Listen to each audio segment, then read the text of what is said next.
नमस्कार दोस्तों, आपका स्वागत है स्टोरीज क्लब ऑफ इंडिया में। यहाँ आपको मिलेंगी दिल को छू लेने वाली रोमांटिक, थ्रिलर और डार्क ऑडियो स्टोरीज। कहानी पसंद आए तो वीडियो को लाइक करें, चैनल को सब्सक्राइब करें और नोटिफिकेशन बेल ज़रूर दबाएं। चलिए शुरू करते हैं आज की कहानी। Mafia darling 1। सभी शादी में फुल एंजॉय करते हैं। पूजा होने के बाद सभी औरतें ढोल पर डांस करती है। उसके बाद दोनों विराट और नव्या को एक साथ बैठाया जाता है। दादी सा, दीप्ति बेटा, हल्दी कहाँ है, जल्दी से रस्म शुरू करते हैं। जल्दी से हल्दी ले आते हैं और विराट और नव्या के बीच एक पर्दा लगा दिया जाता है ताकि नव्या उसे घूरे नहीं, क्योंकि विराट का पूरा ध्यान तो अपने भाइयों और रूही पर थी। उसे तो जैसे नव्या से कोई लेना देना नहीं है, वो चुपचाप बैठ जाता है। एक एक कर उसके परिवार वाले उसे हल्दी लगाते हैं। रूही अपने भाई को बड़े प्यार से हल्दी लगाती है, वो उसके पूरे चेहरे को हल्दी से भर देती है। विराट, बस कितनी हल्दी लगाएंगी आप? रूही, हम चाहते हैं पूरे शादी में बस हमारे भाई ही शाइन करें। काव्य, फिर तो तुम्हें काला टीका लगाना चाहिए, क्योंकि भाई ऑलरेडी बहुत ज़्यादा हैंडसम है ना भाभी सा? नव्या उसकी बात सुनकर मुस्कुरा देती है। चिराग आकर उसके गैंग के पास खड़ा हो जाता है। काव्य, हल्दी का फंक्शन खत्म होने वाला है, कुछ सोचा या नहीं, क्या करना है? चिराग, जस्ट वेट एंड वॉच। दुल्हा दुल्हन को हल्दी लगाने के बाद सभी एक दूसरे को हल्दी लगा रहे थे। राघव, चिराग, फ्रैंक, तेरी बड़ी दादी तो सचमुच बहुत ज़्यादा खड़ूस है। सभी को थोड़ी सी हल्दी दी लगाने के लिए। चिराग, भाई पूरे घर में सभी के फेवरेट है, सभी हमें कुछ थोड़ी करने देंगे, तुम बस ये ड्रामा देखो। वो सभी को लेकर टेरेस पर चला जाता है। चिराग और उसके गैंग को जाता देख मृदुल भी अपने फ्रेंड्स को लेकर उनके पीछे जाने लगता है। मृदुल, इन्होंने सुबह दादी के सामने मेरी इंसल्ट की, मैं इन्हें इतनी आसानी से छोड़ने वाला नहीं हूँ। राघव, चिर, हम ऊपर क्यों जा रहे हैं?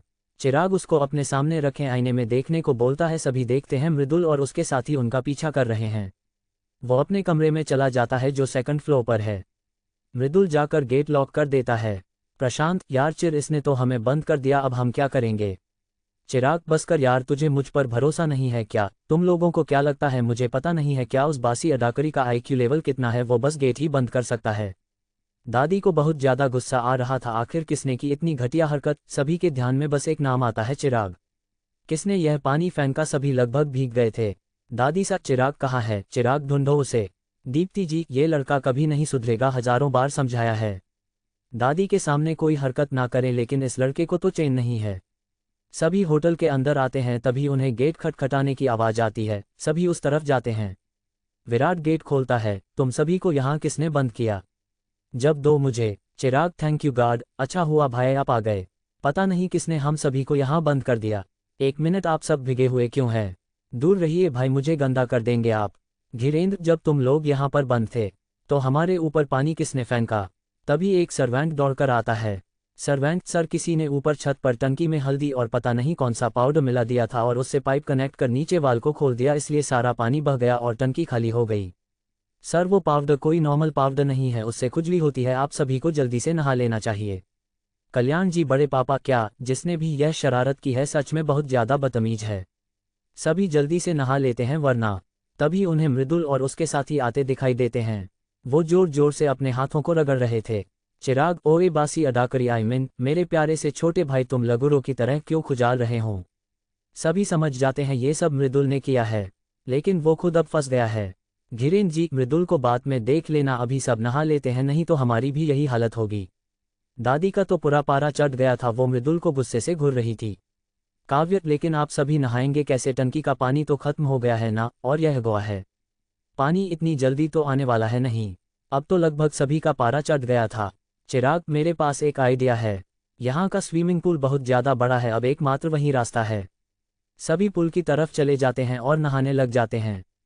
सभी लेडीज एक तरफ और जेंट्स एक तरफ। सभी को एक साथ देखकर चिराग को एक नया आइडिया आया। चिराग, हेलो एवरीवन, आप सभी लोग मुझे अच्छी तरह से जानते हैं। आज यहाँ पर सभी साथ में है, तो क्यों ना एक गेम हो जाए? टीम ऑलरेडी बनी हुई है, बॉयज एंड गर्ल, तो शुरू करें गेम। गेम मेरा है तो रूल भी मेरे है। सभी राजी हो जाते हैं और गेम खेलते हैं। आंध्र अपने केबिन में बैठा काम कर रहा था, उसके सामने कुछ फाइल रखी थी जिनको को चेक कर रहा था। वो अपने काम में इतना ज़्यादा खोया हुआ था। वो बड़े स्टाइल से चेयर पर बैठा था। उसने बड़े स्टाइल से हाथों में पेन पकड़ रखी थी। तभी किसी ने केबिन का गेट नॉक किया। उसने बिना देखे बोला, अंदर आओ एलेक्स। उसे पता था एलेक्स ही होगा, क्योंकि उसके अलावा किसी को केबिन में आने की परमिशन नहीं है। Alex, I am sorry sir, मैंने आपको डिस्टर्ब किया। सर, एक इम्पोर्टेंट डिस्कशन करना था। आंध्र फाइल को पढ़ते हुए, हाँ बोलो। एलेक्स सर चीन। आंध्र चीन का नाम सुनते हैं उसे देखने लगता है।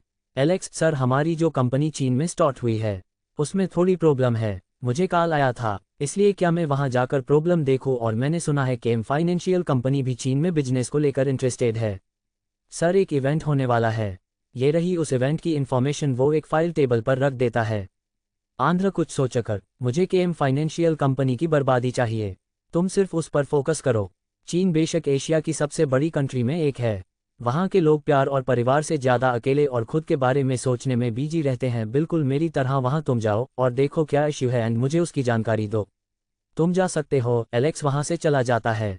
आंध्र वो अपने सामने रखे ग्लोब को घुमाता है। वो ग्लोब इंडिया पर आकर रुक जाता है। वो इंडिया के मैप को देखकर एक डेविल स्माइल देता है। इंडिया इंडिया इंडिया, मैंने दुनिया के कितने देशों में विजिट किया है, लेकिन इस कंट्री ने हमेशा मुझे अट्रैक्ट किया है। कुछ तो बात है इस देश में, जल्दी इंडिया में मेरे कदम होंगे। Hibiscus hibiscus hibiscus hibiscus hibiscus hibiscus hibiscus hibiscus hibiscus hibiscus hibiscus hibiscus hibiscus hibiscus hibiscus. Mafia darling 1। सभी बहुत ज़्यादा एंजॉय करते हैं और तैयार होकर लंच करने चले जाते हैं, क्योंकि कल को मेहंदी का फंक्शन है। सभी बड़े बैठकर बातें कर रहे थे और बच्चे अपना फ़ोन चला रहे थे जो बड़ों से बहुत दूर बैठे थे। रूही, चिराग भाई मुझे आपसे कुछ बात करनी है। चिराग उसे सिर से पैर तक देखता है और बोलता है तुम नशे में तो नहीं हो? मैं चिराग हूँ, विराट नहीं। रूही, पता है मुझे घूमने जाना है। हम गोवा आए हैं, क्यों ना हम कहीं घूमने जाए। काव्य, तुम्हें लगता है भाई तुम्हें हमारे साथ जाने देंगे? रूही, प्लीज़ ना भाई, मुझे घूमने जाना है। आप कैसे भी करके भाई को मनाओ ना, वो कभी मुझे अकेले कहीं जाने नहीं देते हैं। मेरा भी मन होता है। चिराग, देखो फालतू बकवास मत करो, तुम्हें पता है भाई हमारी बात कभी सुनते तक नहीं है, तो ये ख्याल अपने दिमाग से निकाल दो।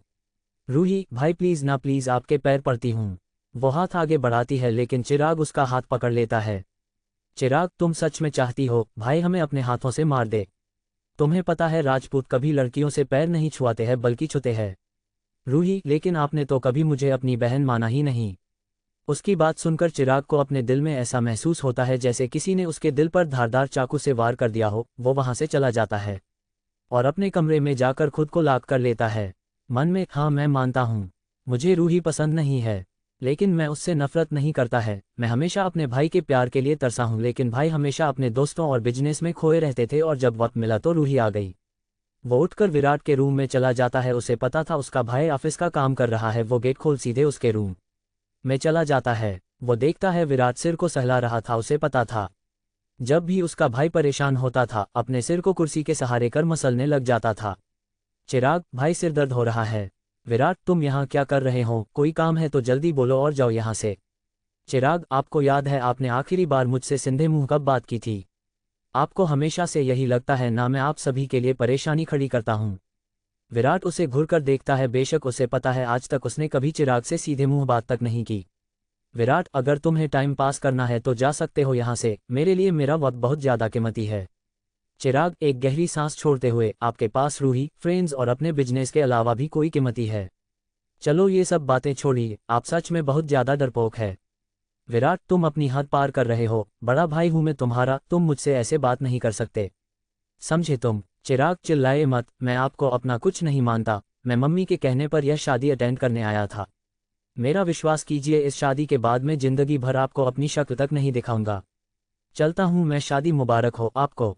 जिसमें आपकी मर्जी बिल्कुल नहीं है। एक लड़की, आई मीन जिसे आप बहन मानते हैं, जो आपकी बहन है नहीं, फिर भी उसके कहने पर आपने शादी के लिए हाँ कर दी, वो भी उस लड़की के साथ जिसे आप पसंद तक नहीं करते। विराट, मैं रूही के लिए एक गलत शब्द नहीं सुनूंगा, समझे तुम? चिराग, हाँ तो फिर दुखी क्यों हो? खुश होने का झूठा नाटक करने की क्या जरूरत है? आज यहाँ इस हालत में बैठो किसकी वजह से? उस लड़की की जिससे आपका कोई रिश्ता नहीं है, पता नहीं कहाँ पड़ी हुई मिली आपको। और बाकी के शब्द उसके मुंह में रह गए। विराट ने उसे एक जोरदार थप्पड़ जड़ दिया। विराट, तुम्हें मैंने 1000 बार बोला है, मैं रूही के खिलाफ एक गलत शब्द नहीं सुनूंगा। चिराग, वो तो दिख रहा है मुझे अंधा नहीं हूं मैं। शादी जैसे बड़ा फैसला ले लिया उसके कहने पर, जिस लड़की से आप प्यार तक नहीं करते। दिल से दुआ करता हूँ भगवान आपको खुश रहने की ताकत दे। वो वहां से जाने लगता है लेकिन रुक जाता है, पर पलट कर नहीं देखता। आपको पता है मैं हमेशा से प्यार के लिए तरसता रहा। मम्मी पापा हो या परिवार का कोई और सदस्य, सभी आपको चाहते हैं। आप अपने दोस्तों को लेकर आए तो भी सभी ने उन्हें वैसा ही प्यार किया, और उसके बाद रूही अपने मेरे हिस्से का प्यार सभी में बांट दिया। मैं तब भी चुपचाप था और अब भी। आपको लगता है मैं बुरा हूँ? तो अपनी बहन को बोल दीजिए मेरे साथ कहीं बाहर न जाए, वो आपसे बात करने से डरती है। इसलिए उसने मुझे कहा कि मैं कोई बहाना बनाकर उसे गोवा घुमाने ले जाऊं। क्या बात है, आपके इतना चाहने और प्यार करने के बाद भी मदद और साथ की ज़रूरत पूरा करने के लिए मेरे पास आती है। कोई रिश्ता तो वफादारी से निभाए। लेकिन मैं उसे ज़रूर घुमाने ले जाऊंगा। आफ्टर ऑल वो मुझसे बात करने में आपसे ज़्यादा कंफर्टेबल है। तो आप बीच में आने की सोचना भी मत, वरना जो राज आप अपने दिल में दबाए बैठे हैं वो मेरी जुबान पर होगा। ये बोल वो वहां से चला जाता है। विराट उसे तब तक देखता है जब तक वो उसकी आंखों से गायब ना हो गया। उसके कानों में चिराग की कई बातें गूंज रही थी। आखिर गलती तो उसकी थी। उसने कभी उसे अपने भाई की तरह ट्रीट ही नहीं किया। वो हमेशा से उसका हक छीनते आया है। लेकिन उसके बाद भी उसे उसकी पसंद नापसंद के बारे में सब कुछ पता था। रूही ने आज तक उसे जो गिफ्ट दिया उसका आइडिया भी उसे चिराग ने ही दिया। बदले में उसने उसे आज तक एक चॉकलेट तक नहीं दी। आज वो सच में बहुत ज़्यादा शर्मिंदा महसूस कर रहा था। सभी कहते हैं चिराग बिल्कुल मूर्ख और नासमझ है, लेकिन सही मायने में उससे ज़्यादा समझदार कोई नहीं था। वो सभी के बीच झूठी मुस्कान लिए बैठा है, लेकिन वो सिर्फ चिराग को दिखाई दी। उसे बहुत बुरा लग रहा था। Mafia darling 1 Andhra tycoon India में। चिराग सीधे जाकर बालकनी में खड़ा हो जाता है। उसकी आंखें और गाल दोनों लाल थे। उसे पता था ऐसा कुछ जरूर होगा। आखिर उसने जो बोला वो एक हद तक गलत था। सभी लोगों ने जल्दी से डिनर किया ताकि मेहंदी का फंक्शन अच्छी तरह से हो जाए। सभी लोग विराट की राह देख रहे थे। वो आ गया और बैठ गया। लेकिन विराट की नज़रें चिराग को ढूंढ रही थी, लेकिन उसे वो कहीं दिखाई नहीं दिया। दादी सा अब खाना शुरू करो सभी, फिर मेहंदी का फंक्शन शुरू करना है। विराट की आंखों में नमी तैर गई। सच कहा था चिराग ने, उसके होने या ना होने से किसी को कोई फर्क नहीं पड़ता है। यहाँ सभी बड़े हैं लेकिन चिराग किसी को याद नहीं है। वो उठकर वहां से जाने लगता है। दीप्ति जी, वीर बेटा कहाँ जा रहे हैं आप? और खाने का एक निवाला तक नहीं खाया, पहले बैठकर खाना तो खा लीजिए। धीरेन्द्र, हाँ बेटा, ऐसे तो खाना का अपमान होगा। आपने खाने को छुआ तक नहीं है। विराट, डैड, अगर मैं आज यहाँ बैठा रहा तो सच में जिंदगी में कभी उठ नहीं पाऊंगा। आप सभी आराम से खाना खाएं, मैं फंक्शन स्टार्ट होने से पहले आ जाऊंगा। ये बोल वो वहां से चला जाता। दादी साहब, वीर बेटा को हुआ क्या है? आज तक उन्होंने कभी ऐसा नहीं किया। कल्याण जी, आप सही कह रही हैं माँ साहब, वीर बेटा तो हमारी औलादों में सबसे ज़्यादा सभ्य और सुसंस्कृत है। रूही, आप सभी ने एक बात पर ध्यान दिया। सभी रूही को देखने लगते हैं। यहाँ पर चिराग भाई नहीं है, लेकिन आप सभी ने उनका जिक्र तक नहीं किया और खाना भी शुरू कर दिया। वो भी उठकर वहाँ से चली जाती है। सभी का दिल पिसज गया था। वो ऐसा कैसे कर सकते हैं? चिराग तो अभी बच्चा है, लेकिन वो अपनी औलादों में ऐसा भेदभाव कैसे कर सकते हैं? चिराग आसमान को एकटक देख रहा था। उसकी आंखें अभी भी लाल थी। तभी उसे अपने कंधे पर भार महसूस होता है। वो देखता है पीछे विराट खड़ा था। चिराग, शायद आप गलत कमरे में आ गए हैं। यह मेरा रूम में ना कि रूही या आपके फ्रेंड्स का, समझे आप? विराट, मुझे पता है, मैं अपने भाई के रूम में आया हूँ। मुझे किसी की इजाज़त की ज़रूरत नहीं है। चिराग, आपने मुझे भाई कहा? विराट, तुम्हें यहाँ कोई और दिखाई दे रहा है? चिराग, आपने सच में मुझे भाई कहा? विराट उसके सिर पर मारता है। हाँ, मैंने तुम्हें भाई कहा। चिराग उसके गले लग जाता है। विराट उसके गालों पर अपने उंगलियों के निशान देखता है जो हल्के हल्के दिखाई दे रहे थे। वो प्यार से उसके गाल पर हाथ फेरता है। तुम्हें दर्द हुआ होगा ना? चिराग, सच कहूँ, बिल्कुल नहीं। आप में ताकत तो बिल्कुल नहीं है। आपके डोले शोले किसी काम के नहीं है, उनमें हवा भरी है, हवा। विराट उसे एक तकिया उठाकर मारता है। दोनों एक दूसरे को मारने लग जाते हैं। कुछ देर बाद दोनों थक जाते हैं और एक दूसरे को देखकर हंसने लग जाते हैं। जिंदगी में आज पहली बार दोनों भाई एक साथ थे। वो भी एक दूसरे को देखकर हंस रहे थे। तभी को उन दोनों को आवाज लगाता है, रूही, आप दोनों का भरत मिलाप हो गया हो तो खाना खा लीजिए। मेरे पेट में ना सचमुच गधे कबड्डी खेल रहे हैं। वो खाने की प्लेट लेकर उनके पास आ जाती है। तीनों मिलकर खाना खाते हैं, फिर तैयार होकर नीचे चले जाते हैं। चिराग अपने साथ काव्य और रूही को खींचकर ले जाता है। रूही, भाई आप हमें कहाँ ले जा रहे हैं? आपको पता है ना मेहंदी का फंक्शन शुरू होने वाला है। चिराग, तुमने नहीं कहा था तुम्हें गोवा घुमाना है? तो भाई ने परमिशन दे दी है। रूही, क्या सच में? Yes yes yes. काव्य, अरे मेरे माँ, चिल्ला मत, हम छुपते छुपाते जा रहे हैं। तुम्हें लगता है वो लेडी किलर हमें रात को जाने देगी? भाई ने बोला है हम पीछे से जा रहे हैं। भाई ने ये भी बोला है सभी अपने फ़ोन ऑन रखेंगे। सभी दीवार कूदकर वहां से चले जाते हैं। दीप्ति जी, वीर बेटा, रूही और चिराग सभी कहाँ है? फंक्शन शुरू होने वाला है। विराट, मम्मी, चिराग का गुस्सा शांत नहीं हुआ है। सभी उसके रूम में मूवी देख रहे हैं। अच्छा होगा हम उन्हें ज़बरदस्ती नहीं बुलाए। वैसे भी वो सभी यहाँ बोर होंगे क्योंकि आपको तो पता है